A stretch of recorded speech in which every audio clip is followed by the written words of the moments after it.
Alright, hello guys and welcome to this week's video. I was hoping to post our graduation vlog next, but since it is just the beginning of June, a few days into it, I wanted to do like a half-year recap, I guess is what I'm going to call it.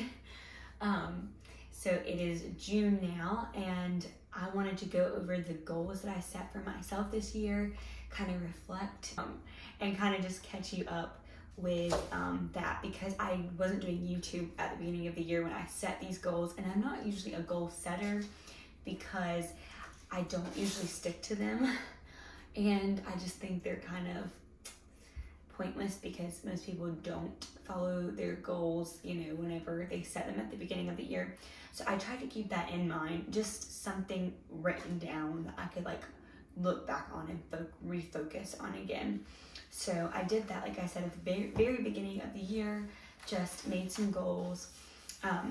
And to start off, I guess my word for the year that I wanted to implement was servant. I wanted to be more of a servant in every area of my life, in my marriage, as a mother, as a daughter, as a sister in Christ, a friend, just a servant. I wanted to serve people better.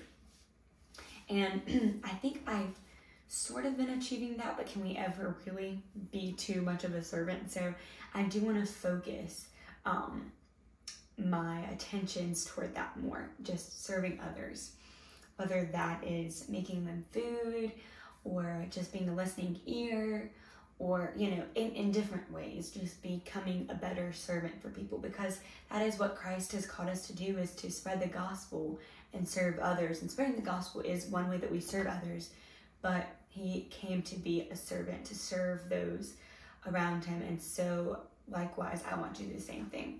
So that was kind of my word for the year.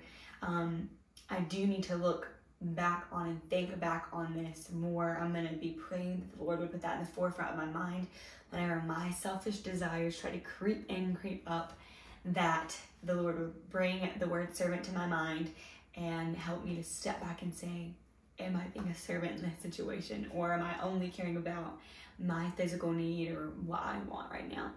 So anyways, that was kind of my word for the year. Moving into my goals for the year, I kind of broke them down into 3 different categories, and the first one was my home, the second being personal, and the third being spiritual. And like I said, I'm not a big goal setter at the beginning of the year, because like for the whole year, because realistically I just know I won't really keep them.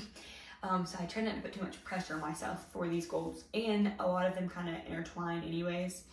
So as far as home, I wanted to host someone at least once every other month. Like Tuesday, I hosted my mom's Bible study, and then we hosted some of me and Joshua. We have some friends. They're actually twins, they're siblings, that we have known for 6 years. We were reminiscing when they came over Tuesday, and they came over for dinner. So we hosted 2 times in one day, which was really good for me. And the reason why I set that goal was because, especially as a homemaker, I kind of set the tone of my home. So I wanted to just welcome people in my home, to serve them, and just, I don't know, something about serving others in that way for me, making them something to eat, some food, and just catching up with people is just, it just warms my heart. I love it. I do joke and say that ever since I got married, I have not really been a big people person. Like Joshua is more of the introvert kind of side, and I used to be full-blown extrovert. Like, I made it a goal to say hello to every single person that came through the doors at church on a Sunday morning. Like, I had to go say hello to everyone. But now it's definitely a lot harder, especially now with a baby. You're just mentally exhausted. And so it's like when you're around a bunch of people and it's just a lot of overstimulation, you're like, wow. And some people I know still thrive off of it, but there's extroverts. But I have just become more of like a introvert, where I'm okay to just talk to you through a camera and catch up that way. But there is something that is incomparable to, you know, sitting down with people in person. And I think I have hosted someone every month. If If I skipped a month, it was because I hosted multiple times in 1 month. So I have been sticking to that goal, and I am learning things as a homemaker on how to set the food so everything flows better, how to put myself in their shoes, have everything out that they would need, that kind of thing. It takes practice, and I encourage you, if you have just gotten married, or even if you're not married and you just have a home, it is so fun to host people, and I'm learning that. I really, really enjoy it. So I encourage you, just do something small, fix a small little meal, or maybe just like for my mom's Bible study, I just made some scones and some muffins, and we had coffee. Just something simple. You don't even have to make them, you can just buy the food. But just to kind of get you started and see if you like this whole homemaking thing. So that was my first goal for home. Okay, and my second goal for my home was to create a manageable cleaning routine. This has been a struggle. This has been a struggle. I am in the process of decluttering my entire house, which you saw. I decluttered Eleanor's room, the refrigerator and pantry, and that's pretty easy to maintain. I kind of have a good system in place, and for Eleanor's room. The biggest things, which is going to be coming up, is in my videos, so stick around, is the office, which is literally a disaster, because when I declutter things, what I don't need or want to donate, which is a lot, goes into the office. So like, you barely can maneuver through the office right now, like not even kidding, it's really bad. But it's going to make a really good video because the before and after are going to be massive. So, and then my closet is another area. But I say all that to say, the goal is to create a manageable cleaning routine. When you have a home filled with clutter or filled with stuff, it's harder to keep it clean. Like, that just makes sense. Maybe like the light bulb just went off in your head when I said that, but really think about it.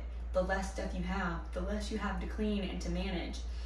And so I am trying to just declutter and think to myself, does this really add value to my home? Am I gonna miss it if it's gone? And 9 times out of 10, if I'm even asking myself that question, it's an automatic no, I'm not gonna miss it.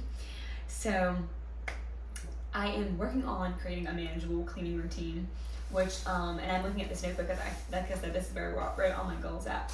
But I've created this, I'm gonna call it my mom binder. But I found this little homemaker prayer on Pinterest, and the goal for this binder is to help me get my life in order and to help get all my thoughts out of my head and somewhere tangible. And I'm going to adjust the camera so you guys can see kind of what is going on, but I'm just gonna go through and kind of tell you. So I have my morning routine, my daily routine, and my nighttime routine. And these I printed out, I made all this on Canva, and then I printed them, and so I can go back when my morning routine just isn't working anymore. I can go and like print a new one and write it out. And I put them in sleeve protectors so I can use Expo marker, and then the next day I can just wipe it all off. So I have not been consistent with this binder yet, and I've had it for about a week, so yeah. But the goal is kind of to declutter everything and then start this binder. I have different routines, morning, daily, and night routine. Again, not something that I have to stick to like to the T perfectly, but just to give me something that I can reference back to and kind of see, okay, my thoughts are out on this paper.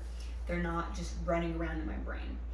And then I have a master to-do list. And I've broken all my to-do list in 3 different categories. So home, church, and work. Lots of little lists in this video.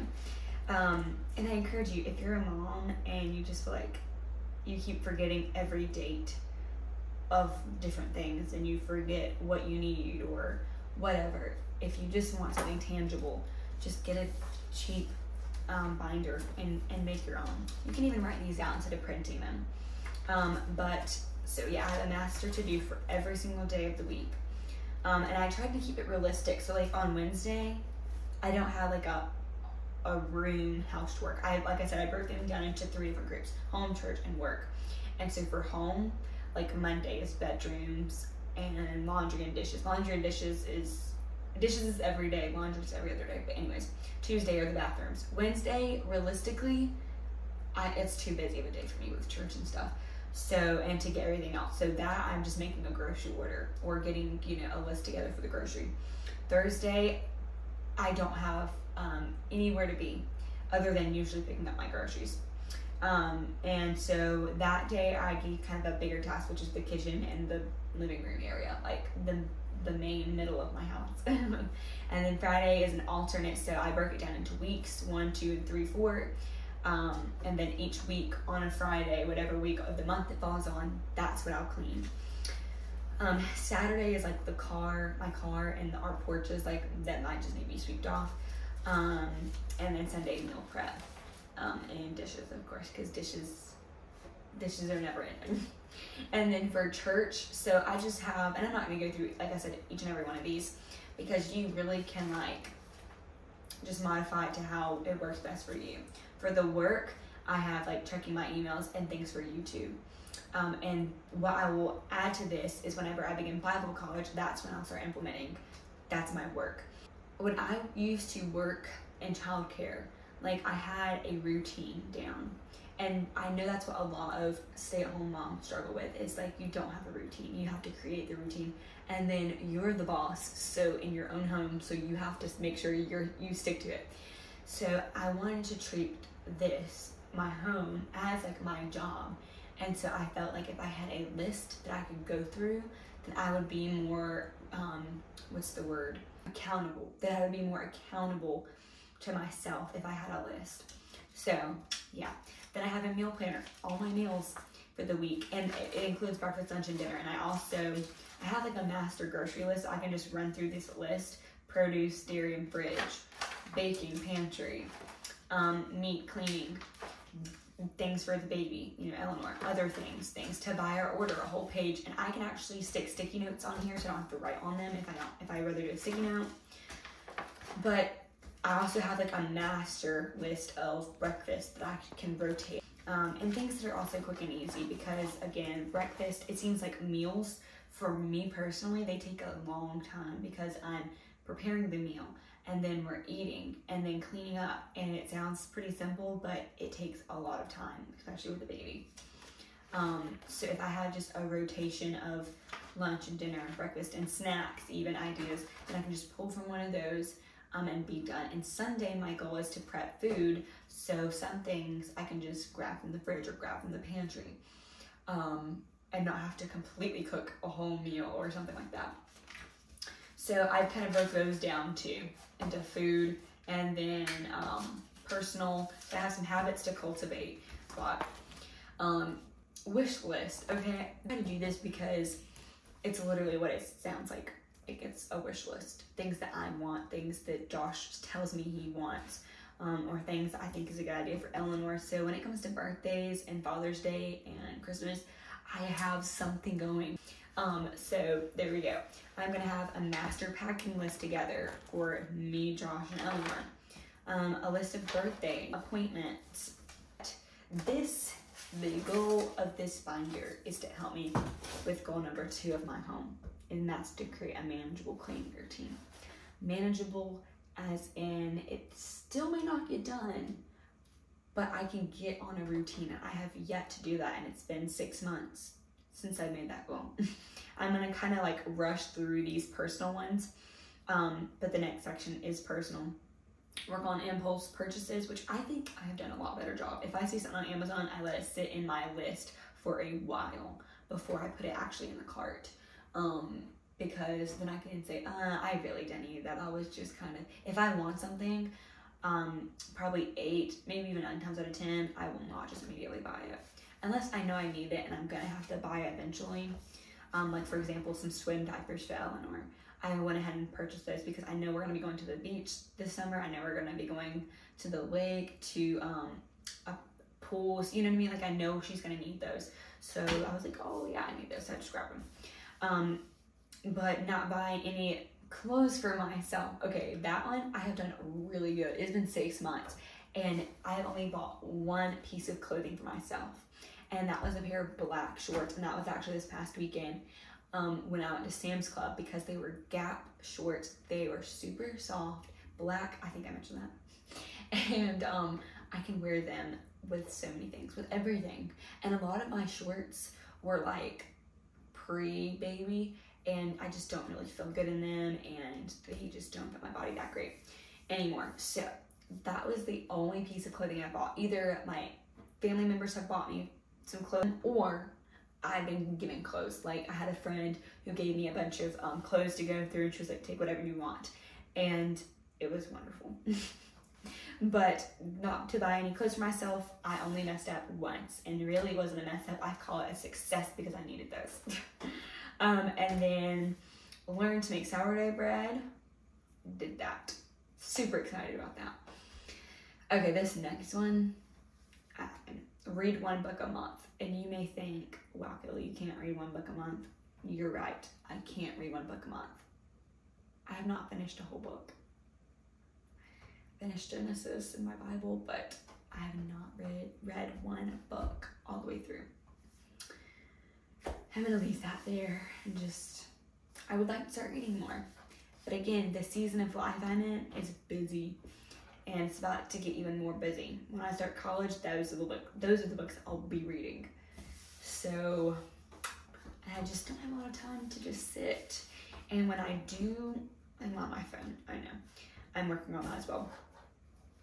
And spiritually is to read my Bible every day. Again, I knew this one would not happen, but that is my goal, is to read my Bible every day. And lately I have been really, really slacking. I'm just going to be very vulnerable here. I have not read my Bible in several days. And I can tell you, my attitude has been horrible. And I don't say all these things out of pride. I say them from a place of like, I can see the difference when I don't read my Bible. And that was it. So I'm about to get back on that though, because my soul just needs that. And especially as a worship leader, I can't lead effectively, as effective.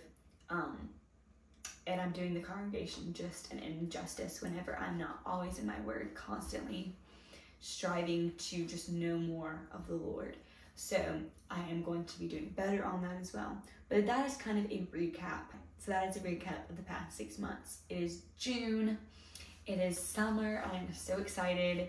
I feel like this is when the year starts getting really exciting. July 4th is about to come, which means my wedding anniversary, 3rd wedding anniversary is next, and then Eleanor turns 1. Then I start Bible college in the fall. Oh, I'm so excited. The rest of the year, and then the holidays. So time really does fly, and wow, this almost year of Eleanor's life has really flown by. So I never want to get so locked in on these goals that I'm not present there with her. A lot of these goals are to make me more present, and to help me stay sane. But yeah, so thank you guys so much for watching this video. I hope you enjoyed it. I hope that, you will set some goals for yourself. If you're just in a slump right now and you're just in a bad spot in life maybe, and you're like, I have no purpose, and I have, make some goals for yourself, and ask the Lord to bless those goals and to help you keep them.